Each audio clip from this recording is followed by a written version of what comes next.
All right, welcome back to my channel. Today we're going to be talking about one of the number one proteges I have ever had. This kid went from $700 to now making anywhere from 50 to 100K a month. He is from Boston. My whole social media started off because of him. Introducing Deen. Welcome in. So What's up? Dean just flew in from Boston yesterday. yeah, yesterday. Yesterday, and he has some stuff happening here. And I said, you know what? Why not have a podcast with him? I posted on my Instagram story, and a lot of you guys were saying that I should interview people that I've been able to help out.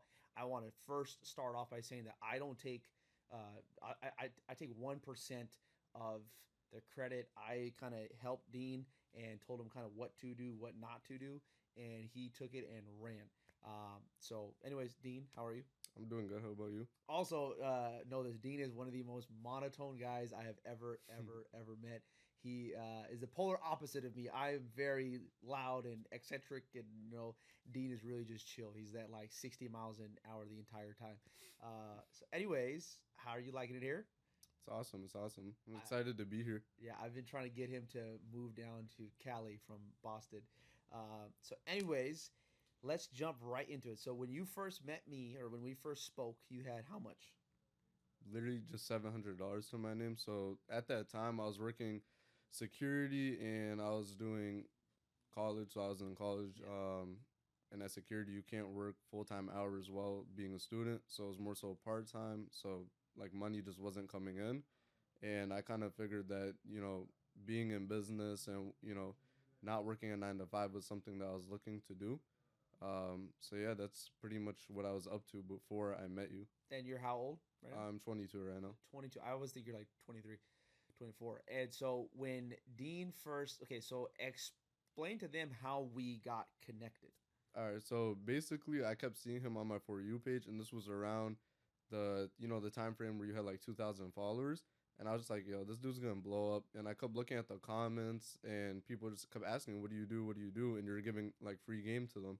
So, some time passed, and I was in your TikTok lives, and I kept commenting like, yo, you need a paid community, you need a paid community, and you like weren't reading them, you weren't answering it. Yeah. And then finally, like one TikTok live, you answered and like, all right, shoot me a DM.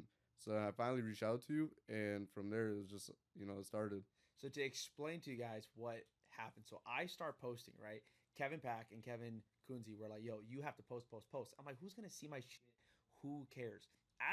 The very first TikTok I ever posted, bro, I posted that shit. I had like zero expectations for anything to happen. The first one ripped 140,000 views, and I remember clearly. I posted it. I put my phone in my pocket and I went about my day. I opened my phone back up and it's just like calm. I was like, oh shit. I called Pack. I'm like, yo, Pack, is this like normal for TikTok? Because I know the engagement's a lot higher on there versus IG. He's like, fuck no, bro. He's like, that's crazy. So I just kept going, right? And then from there, I didn't know what I was gonna do, right? I just started to post, post, post. And then Dean hits me up and goes, you need a community. All these people are coming to you to learn, and I can build this for you. And I had no idea about this. I had no idea about like Discord and communities and all that shit. And so I'm like, bro, I don't know what the hell you're even saying, but run it, dude. Like, I don't know, like I'll trust you. And so long story short, did you have any prior experience to this? No, I did not know Yeah. what I was doing. It was just like an idea I had, and it kind of, honestly, if you think you can do something, you just gotta put it into play. Right. Yeah, And that's exactly, so he told me I'll set it up. I know what to do. This is that. I was like, all right, cool. And so come September 1st, I think 2022 or 2023, yeah, sets it up. It's there. Boom, blows up. And then from there, he took the model, right? So you took what you yeah. did for me, and then he kind of asked me, okay, so like what I did for you, how do I do that for other people? And then together, we kind of structured out a business model for him that now. So how much do you, if you don't mind sharing, how much do you make now on average? On average, it's between like literally 50 to 100K a month. It kind of fluctuates because a lot of the structured deals are between percentages, Uh-huh. so it just depends really. But yeah, So like, typically what around there. exactly do you do? Okay, so it's like a plethora of things. So I have a influencer agency is different from your traditional agency.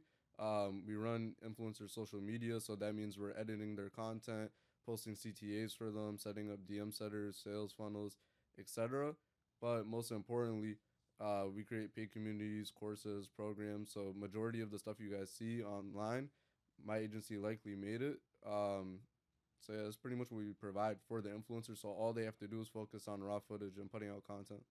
Got it. Right. So essentially, what you're doing is all they need to do is shoot the content, and then you're going in and repackaging it and saying, Yeah. "Here, I will distribute it out for you," which is huge because I mean, even I, like, for example, me, like, I am running so many things. Like, I got all the fast food spots, which thankfully now my brother and Mike are handling Baba's completely, and then for my own fast food stores, my GMs, thank God, are amazing, and I don't have to really like go in, like, which is awesome. Most fast food franchisors are Yeah. they're like in the stores every single day. I've just been blessed to where I don't need to. So I got all that happening, and then I got cash flow project happening, and then we're wholesaling houses, and then the credit repair stuff. It's just like every single day I got like something happening, and like I do have my. Sometimes I feel like I like have my toes in too many things, and if I could just maybe scale back, but then my like mind is like shut the fuck up, like Yeah, you keep can going. do more. And then now we're about to launch the high-end matchmaking thing, which Yep. is sick as fuck. That's gonna happen in June, inshallah. So explain to me this, what I want to know from you, because I haven't really ever like asked you this. How did it feel to make like your first like 20K month?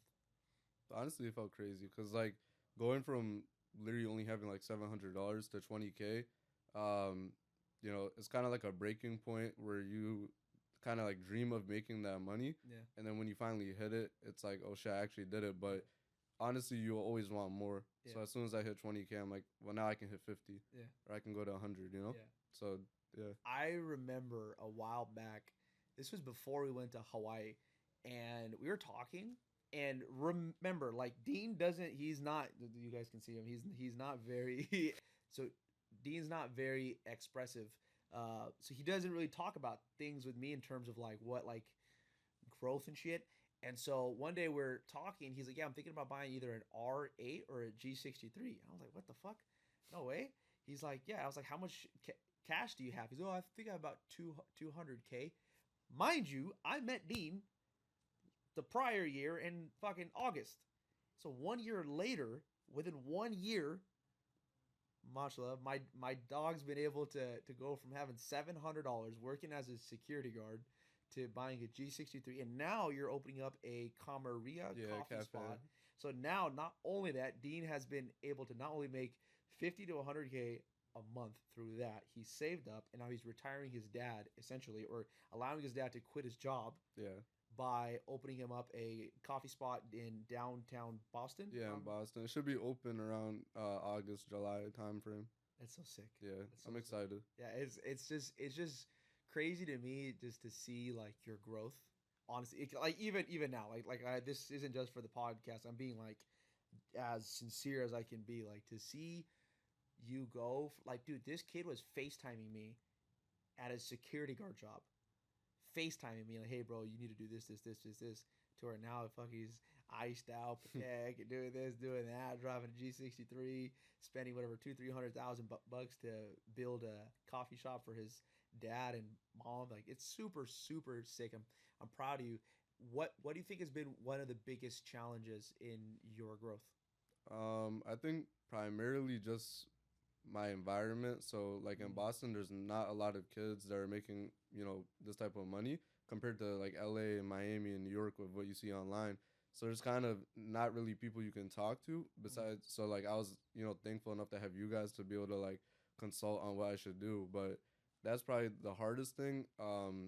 Because in-person connections and network there just don't exist. Yeah. So that was kind of like the hardest part, especially with like social media where people kind of don't want to help each other, sort of say, or Mhm. like they feel a little bit stuck up. Yeah, yeah. So that was kind of like I think a lot of people do have that, like, they don't want to help yeah, anyone out, or and like they kind of get shocked when they like meet me or like some of my friends, or like even yeah, like you, where like we help out people kind of like solve problems and because I think most people are pretty reserved and they only want it for themselves versus for us. Like, sure, bro. Like, if you actually got it in you, I will help you. I think the same kind of goes for you, which that even leads me into my next thing. So you built a community yourself now Yeah. where you're helping people make, which is crazy Yeah. because It's you insane. just launched it and there's dudes that are like one dude made 160 grand. Yeah. So somebody already made 160K with their first client within the first 2 weeks,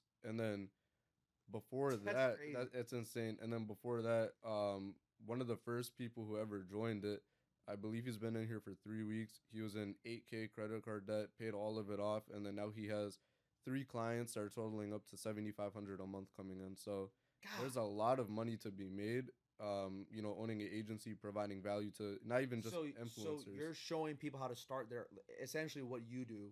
Yeah. You're showing them how to do the same exact thing. Exactly. So I'm hand holding people to getting their first client, actually getting on the sales calls with them to help them get their first client, fulfilling, their services, as well as teaching them the skill sets like how to run paid ads, how to manage social media, how to edit content, how to build out programs, courses, mentorships, because there's I feel like there's not much more value than being able to monetize somebody's social media.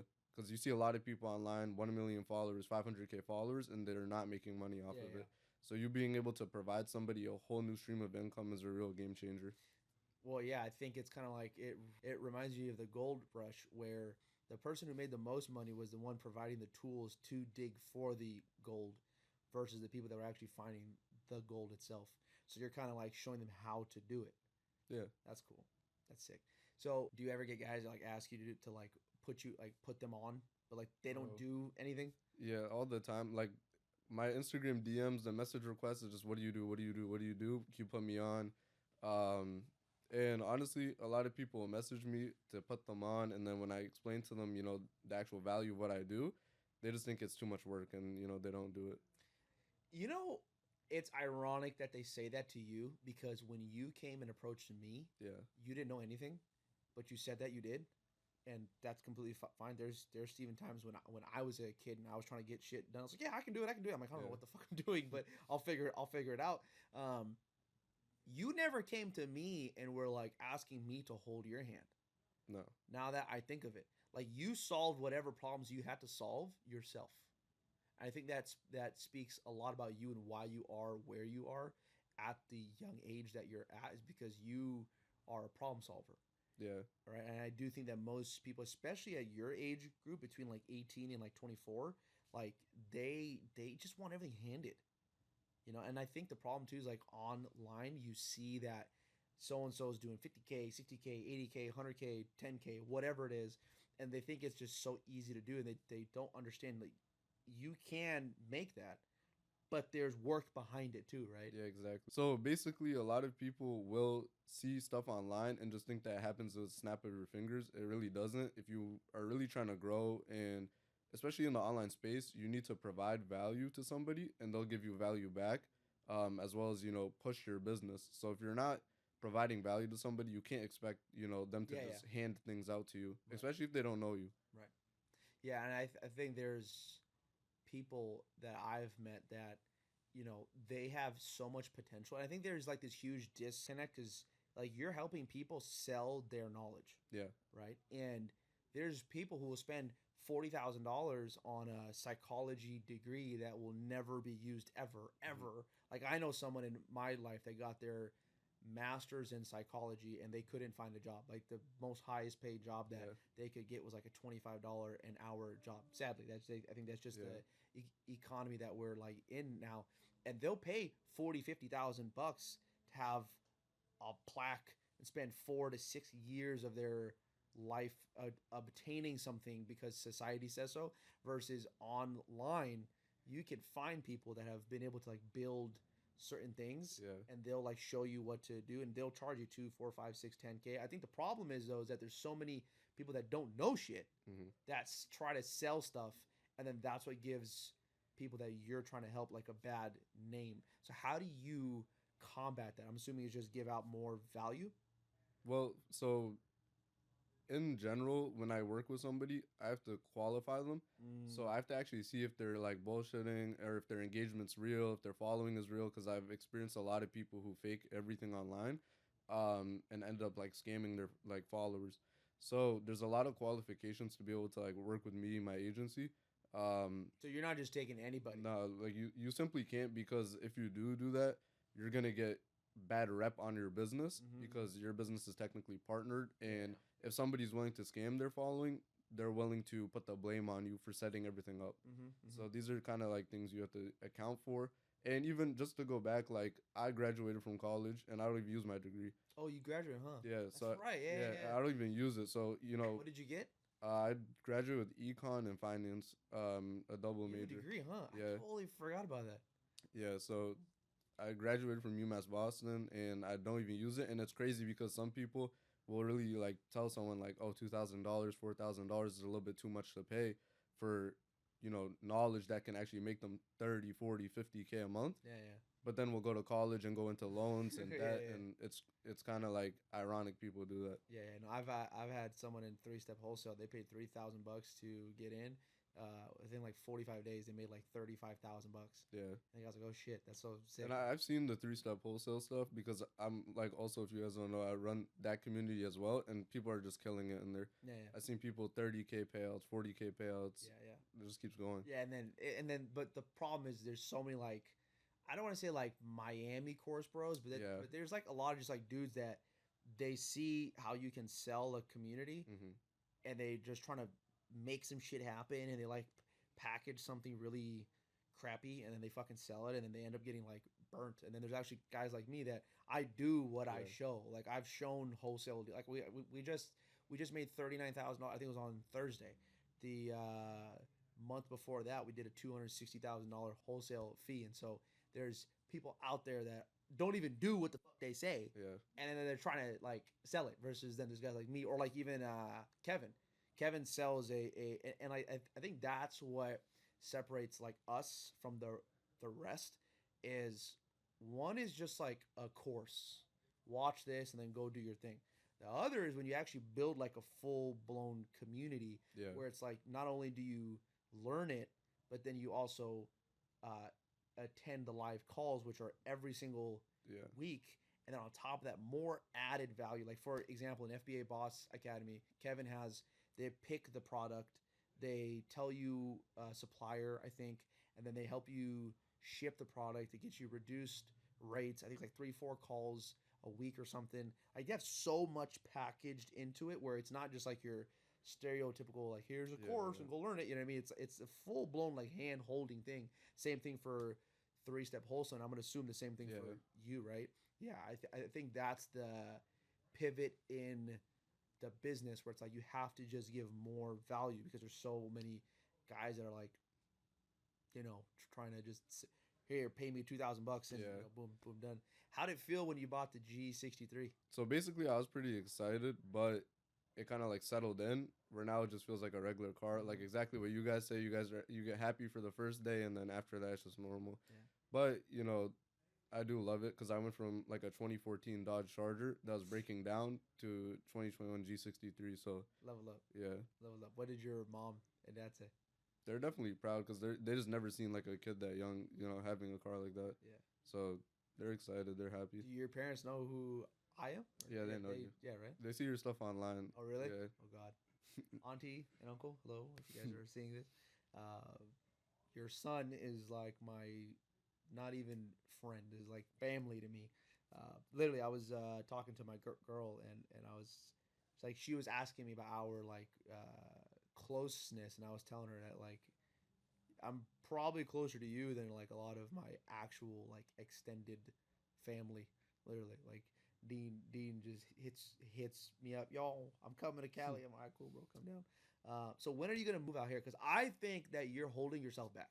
I think you being in Boston, I don't really know the place well, but nothing's like Orange County, New York, or Miami, right? Yeah. And Orange County, I think, is more like refined of those two. Well, not New York, but Miami for sure. Yeah. What's holding you back? Nothing really. Like, so I basically am just gonna open the cafe, make sure it's starting up and going, and then I'm gonna plan on moving down here and actually like do it. Yeah. But yeah, it's pretty much just trying to make sure my family is like set up before I leave. That's And cool. even it's crazy because my close friends from Boston and around the area will just be like, bro, like you don't need to be here. Like Mm. this is not you. Like you would be way happier in Miami and LA because there's just not much to do in the city. Miami, I'm not a fan of it. Yeah. Personally, I hate Miami with a passion. The scene is just not me. I think it's cool for like dudes that are like single and trying to have like fun. I Yeah. get that part, right? Like girls, cars, clubs, blah blah. I'm like the polar opposite of that guy. I mean, hell, dude, like I'm fucking right. Like Yeah. I don't care for that. So I think for me, like OC is the shit. As you've started getting more success, obviously, which you have, and you don't hide it, right? Like, I mean, you're not in people's faces, but Yeah. you're doing your thing, right? Yeah. How have your friends or people that have been around you, have you noticed any change? Have you seen haters? Have you seen people? Yeah. Really? Yeah, so I mean, my close friends, I've known them since like kindergarten, so Okay. we've been together. They haven't changed. They know what it is because they seen like me working from like young, like when we used to play on the game and all that shit. To now they understand, and it kind of I feel like gave them a little bit more motivation to like get out their 9 to 5s. Like one of my close friends started government contracting Oh now, shit. and like he's killing it. Another friend is starting an agency as well, so you know it definitely gave motivation because as a friend group, and I feel like a lot of people could relate to this. Like you kind of want to see your homies do good, and there just wasn't that push because in Boston you don't see that. You Mm-hmm. don't like if you see nice cars, luxury cars compared to here, it's not as common. And when you do see it, it's like a 60-year-old, a 70-year-old in it. Mm-hmm. So it seems a little bit more unattainable. Mm-hmm. But now that they've kind of like seen where I'm going and what I post online, and they're like, damn, like that shit is actually real. So it's a little bit more than seeing it online to actually seeing it in person and Yeah, being with yeah, it. I definitely get a lot of people from Boston and around me, even New York, like surrounding cities and stuff, just reaching out to me. I've never spoke to them again, like in my life. Just yo, let's hang out. Let's work with each yeah. other. It happens to me too, bro. Dude, you know what gets Yeah, under my skin when people want to hang out or they offer to take me out to eat yeah, and they tell me I'll pay for something gets under my skin about like I'll pay for the food. Like they'll be like dinner's on me. yeah. You think that's what the fuck is You enticing don't need for you me to that you're pay gonna it. pay for the Yeah, fucking food, bro? Like, okay, and like I get what they're trying to do, and I respect the hustle, right? Like mm, they're trying to connect and network, but don't DM somebody, hey, let's go out. Like, what are you trying to ask me out on a date? Like, yeah. you need to provide, hey, I own this, or I'm trying to do this, It's value for value. Exactly, Yeah, right? And I think that's where so many people get it twisted, where it's like they don't understand that. At least for me, I can only speak for me. I only, and this may sound bad, and I quite frankly don't fucking care. I only want to meet with people that I know will help me grow. yeah. And it sounds selfish, but that's the fact.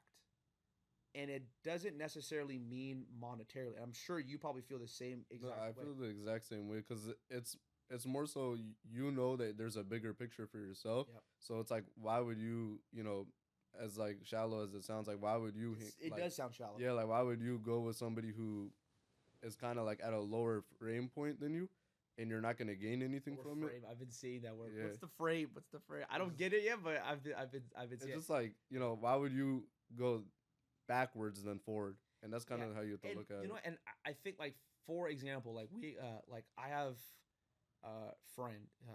His name's Mishon. You've Yeah, met, man. right? And he's like 39 years old, police officer, and yeah, he's not making fucking crazy amounts of cash, but he's on it though. Like Yeah, he calls me on Saturday, hey bro, I'm thinking about because he owns a piece of property that's like worth like 1,000,001. He only owes on it like 250. that's And so crazy. he's in it like 700, 800K in equity. And he's like, hey, bro, so I'm thinking about refining it and doing this and pulling out cash. And so it's like, it's not about I only want friends around me that are like, but even though he does Yeah, very well for himself, he does probably 2, 3, 400, 100K as yeah, a cop. He does overtime up the fucking yin yang. But it's more so just being around people that are fucking hustling. And he's fucking hustling, you know, versus having somebody around you that's just like, hey man, what do I what do I do next? Or Yeah, can you put me on? You know? I feel like it's more so if someone's genuine, you can tell off the bat, Yeah. and it's not really about the money. It's not. Yeah. It's really more so about like as long as you're trying and you're a Mhm. good person, like we can be cool. Like it's gonna be fine, but it comes to a point where there's some people who are just not trying and they're looking to basically like come up off you. Handouts. Yeah, Yeah. they're trying to use you as leverage to Yeah. like throw themselves up. I had someone. I go to a car meet in Sacramento, Cisco area, and there's this dude that I know, nice ass kid, and he's like, "Hey, bro, like we don't ever chill or whatever, blah blah." And I'm like, "Dude, I'm busy, dog." He's like, "Yeah, man, but you need to come." I'm like, "Bro, I'm fucking doing everything I do is like sounds crazy, but it's like I'm strategically just like doing everything and anything to grow everything that I have, and then blowing me up every single day isn't gonna solve anything. Isn't like if Yeah. you're trying to do something, grow something, do something, start something, I'm for it. And I think like as crazy as it sounds, and it may sound bad, and I get it if it does, but that's just how we are. No, Yeah. it's just like, and it's not just me. It's me, you, Kevin, Ob, like everybody. You know, where it's like we don't really want like, and I think we've kind of been able to build like this friend group, which is like an impenetrable fortress where like we're all just fucking hustling, and all of us get like attacked from outside. Like, hey, bro, Yeah. I want in, I want in, I want in. We're all like, dude, like, we're just laser focused, you know, Yeah. in that pod. So a question I always had for you was more so like when you post on social media, because of course like I'm still trying to grow my brand and things of that sort, does it get to a point where people come up to you a bit too much, and like Yeah. how do you kind of like work around that, especially if you're with like your family or people that you for don't sure. want, So like really weirdly, even though my following's not massive, I have I think like 90,000 on IG and I have 120 on TikTok, but my following is very engaged. Mhm. And so like I've had friends who have like 1.5 million. You have like a cult following. I do. Yeah. But I think it's because of who I am. Yeah. I'm so transparent. I don't Yeah. hold back. I show the good, the bad, the ugly. I'm stressed. I'm happy. I fucked up here. I fucked up there. I messed up here. I'm Mhm. so open versus I think most people on social media only show the good side. Versus I'm opposite. I'm, hey, bro, I fucking this shit sucks today, you know? Yeah. And so I think what ends up happening is that people get I don't know how to say this. I was sounding like a fucking douchebag, but they like me as a person, and then they see me all the time, and then I saw the word for it. It's called parasocial relationship, where they see you all the time on their phone, and I'm blasting content. And me and Pac deal with the same thing, where we're fucking posting. People see us all the time to where they think that they know us, which they do. Mhm. But then I think they see us so much that they feel like they actually have like spoken Yeah. to us, right? And so then when they meet us outside, not all the time. This does happen, but majority of the time, most people that do come up to me or Pack are pretty cool.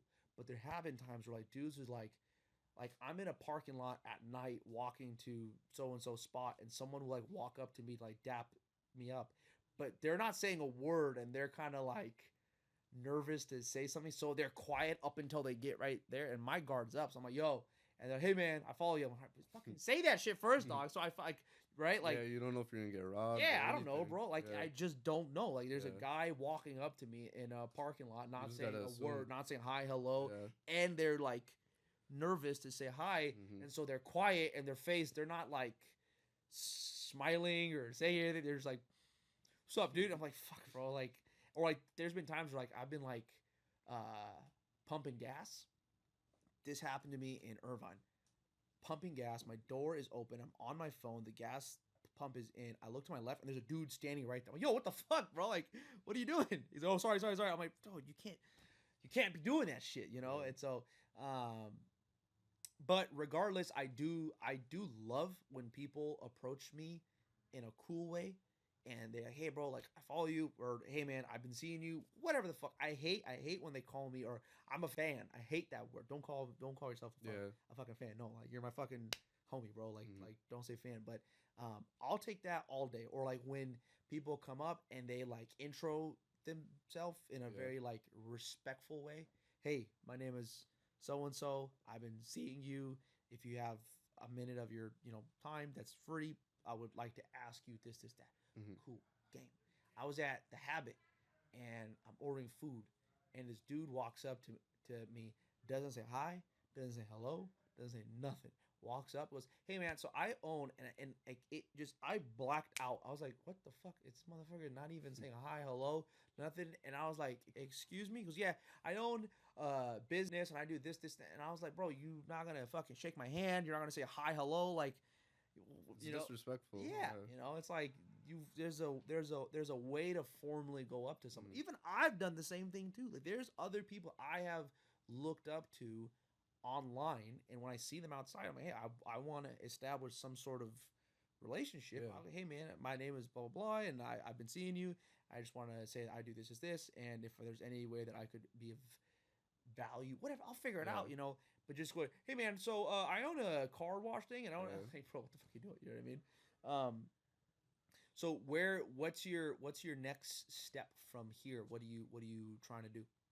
Definitely just scale up my agency even more, and then, like I said, like the cafe is opening, so get the first location open, second location, and then as well as be out here. So you're taking your essentially e-com money and putting it into Yeah. brick and mortar businesses. Yeah, I definitely want to get Genius. more into like real estate, like Section 8, like what you guys do, but I just haven't gone to that step. But that's what I've been thinking about right now. Mm. So definitely just trying to, because I feel like I have a good amount of income coming in monthly that I can like divvy it into like smarter assets that will Yeah. appreciate rather than like buying my car, buying jewelry, things Yeah. like that. So that's kind of like the So pivot. no new cars in the future for you. No, definitely a new car in the future. Yeah, But oh, yeah. yeah. But just being a little bit smarter because I'm young still. So Yeah. I feel like the next thing is trying to get a house. Like that'd be cool. Oh, nice. Okay. Yeah. Yeah, I think at the age that you're at right now, with the amount of cash that's coming in, you could fuck up left and right, Yeah. and you're still fine, bro. Like Mhm. for me, it's different now. Now it's different, bro. Like I'm paying for me, I'm taking care of so many people, bro. I can't. Yeah, you have a lot of The list goes on. responsibilities. Yeah, for me, I can't make the same crazy ass decisions that I did before. Where I'm like, yeah, fuck it, I'll try this, I'll try that, I'll try that, Mhm. I'll try that. It's like everything now is so calculated, and I'm not blowing. Like for example, last year, I lost total $600,000 on cars. That's crazy. 600K I lost, which was whatever, cool, fine. I had my fun, but now that I'm getting married Mhm. and I'm responsible for her and some things for her, and I told her to quit her job because I don't want her to have a, Yeah, you gotta take care of it. yeah, I don't want, yeah, that. And then she's a sole provider for her household, so that kind of falls on me, because she said, like, I'll keep my job so I can pay for these things. I said, well, I don't want my wife to work if she doesn't need to. And I asked her, like, do you like need, like, do you want to have a job? Yeah. She's like, not really, but I don't want to take from you to be able to pay for those things. That's not Mhm. your job. I was like, I get that, cool, but at the end of the day, I don't want to come home and you had a bad day because something happened at your job, and this is something that I don't need, or you don't need to deal with, because we don't need it. Yeah. You feel me? Yeah. Like, if she wants to be her own independent girl and she wants Mhm. her own job, and that's why, cool, do your thing. But I just don't want to deal with the stresses that come with your job if you don't need that job. Yeah. You feel me? Because there are girls that are like, oh, I want to be, Miss Independent, and I don't want to have your cash. Yeah. I want, if that's what you want, okay, fine. But then again, when it comes to the marriage, like, I don't want, like, if your boss is being a fucking dick to you and you don't need that job, Yeah. and then you come home upset, I don't need that. Mhm. It's just that plain, right? Yeah. Yeah. So yeah, so I got that on me, and just so many people. So we're like, now I'm very much so calculated compared to how I was before. All right. You lost 600K in cars. Do you regret it? No, not really. I think when I bought the SVJ, that definitely blew up my social media. I mean, Yeah. I lose? I think I lost like 300 and some thousand on the car. But that's what blew up my fucking IG, bro. I mean, I went from like 13,000 followers to like 50 in like a day or two. And then everything else, I don't like. I'm not like, okay, I'm not ecstatic that I lost 600 G's, but that's the fucking game that I play. Like, I drive the cars how I drive them. I've always been big on like if I own something, I want to be able to use it how I want Actually to. enjoy it. Yeah, like I don't want to buy something. I'm like, oh no, I can't drive it because the miles or the this or that. Then I just won't buy it. Like for example, like right now, a car that I love is the McLaren Senna. It's so gorgeous, but it's 1.3. Yeah. I do not feel comfortable. Like, can I afford the payment? Sure. Yeah. But I don't feel if I were to drive that car how I drive the STO or how I drove the SVJ or how I drove the 720, it's gonna hurt me. Yeah. And if I buy that car for 1.3 and I ended up fucking racking miles on it and I ended up having to sell for like 600K, 700K, that's a big loss. So I don't want to buy anything or like do anything that I can't enjoy. And whatever losses I take them, but they're very calculated. Even though I will say the SVJ, I thought I would probably lose like 50 to 100 grand, and I was okay with that. I was not expecting fucking 300 grand.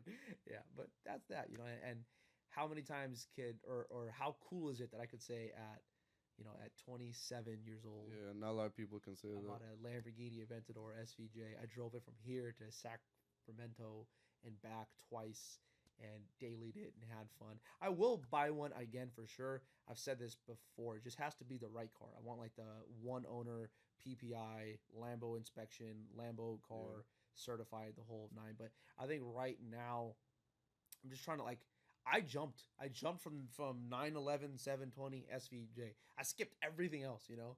My STO I love. I think one of the next cars that I want is a 911 Turbo.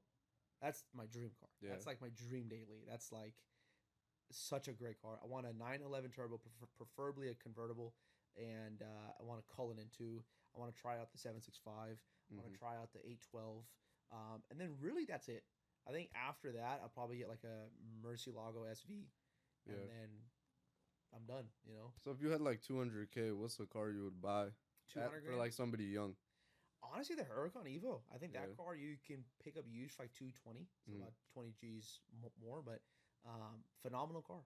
I think the problem is that online you see these crazy ass cars. They get a bad rep. They do get a bad rep, but take the social media side away. It's a phenomenal car. Yeah, it is reliable. It handles amazing. It looks good. It shows up every single day. Handles dope, quick. It's not the fastest, but it's not the slowest. It's just overall a solid ass car for $220,000. I don't really know what other car gives you that experience. So do you think that for somebody that's young, would you tell them if they're trying to build their personal brand to go buy a supercar? Absolutely. Or like put it into investments? Like what would you do? If you're trying to build a personal brand, and depending on what the personal brand is catered towards, yes. Yeah, but you have to do it the right way, right? I think there's guys that are like, oh, buy my course and here's my Lambo, you know, like I think that's fucking stupid. But you're not gonna take advice from someone that's not doing good. Yeah. And on socials, they don't get a chance to talk to you. Like I've talked to people that have no idea who the fuck I even am, and they don't know the cars that I have, the things that I own, right? Like I'll go out to eat, whatever, blah blah. I'll like meet so and so through somebody else, and through conversation, they can understand that I'm somebody that is well versed in the world of business, to say the least, right? I don't have to show them my Lamborghini or my cars, like they know that. But when you're on Instagram, typically it's kind of hard to gauge how well someone's doing. Yeah. That's why, you know, having a car does help. Having credibility. It does. Yeah. It does. You know, I mean, it's the same way how in like Orange County, when you go out to eat, the first thing people do is what? They check out. Watch. No, I don't even have one, right? Yeah. Oh, well, that's because I don't fucking I don't want to die again or get close to that. But that's the first thing. Especially here, I mean, here, OC, New York. I mean, most places, man, if you got on a fucking AP, a Patek, or like whatever, then like they kind of like gauge you from that. For me, in person is I don't want you to know anything about me. If I know that you're someone that I can get value from, or I can add value to you, the way that I speak, I know that I'll be able to convey that to you. I don't have to show off my things, but on socials, it's just so much easier. Like, hey, I mean, look, one, I like cars, so it's like a win for me. So the people that you help out, that like they're closing, like I saw you help someone get like a $7,500 a month retainer. So you're showing them how to do this? Yeah, I'm basically hand holding them through the entire process. So everybody who's in the program as of right now has no experience, whether it's editing, running social media accounts, programs. You can literally, it's literally for dummies. It's the startup. Hmm. So you don't need any prior experience. But if you, have some experience in sales, social media editing, you're gonna absolutely kill it. And so you're basically showing them how to build their own agency. Yeah, because I do get a lot of DMs of people asking, "Hey, can I work for you? Can I work for you?" Mm. And I always tell people, and I'll be transparent, you're better off building your own agency than working for me, because with your agency you can go from 10K plus a month, 20K, 30K, but working for me you're probably not going to get a 100K salary editing videos. So, So essentially, you're showing them how to basically get guys like me yes. to pay them 5K a month, like how I pay. So I like how I pay you. Yeah. Same thing with that. Yeah, Where, and like, you manage the videos and the editing and the posting and the captions and the DMs. So I'm hand. So you're showing them how to do that for other creators. exactly. Yeah. And See, I thought, okay, gotcha. so in the actual agency business, you don't need money to start. So like unlike, e-commerce or trading or Amazon, you can start with $0, similar to wholesale. Mm-hmm. So that kind of is like an advantage point because it's a low risk, high reward, and a lot of the people, to be honest with you, that join the program are in a kind of like desperate means where they need to make money for. Well, that guy fucking Yeah, Mario. Mario's killing it. Shout out Mario. That's crazy. Yeah, And he's been only doing it for 3 weeks. yeah, 3 weeks right now. That's wild. So literally, like people like Mario, will join and just trying to look for some light in the darkness. Mm-hmm. And this is the business that you can be in to actually get that done. It doesn't cost $1, so you're spending no money. You're just trading in time. You posted that 167. Yeah. I was like, what the fuck? That's crazy. Bro, that's insane. That's crazy. Good shit. Well, anyways, Dean, I enjoyed having this with you. I hope you guys learned a thing or two about Mr. Dean here. You can follow him on IG. What's your IG? My Instagram is DeenAllie22. How do you Got me on there? spell that? DeenAlly 22.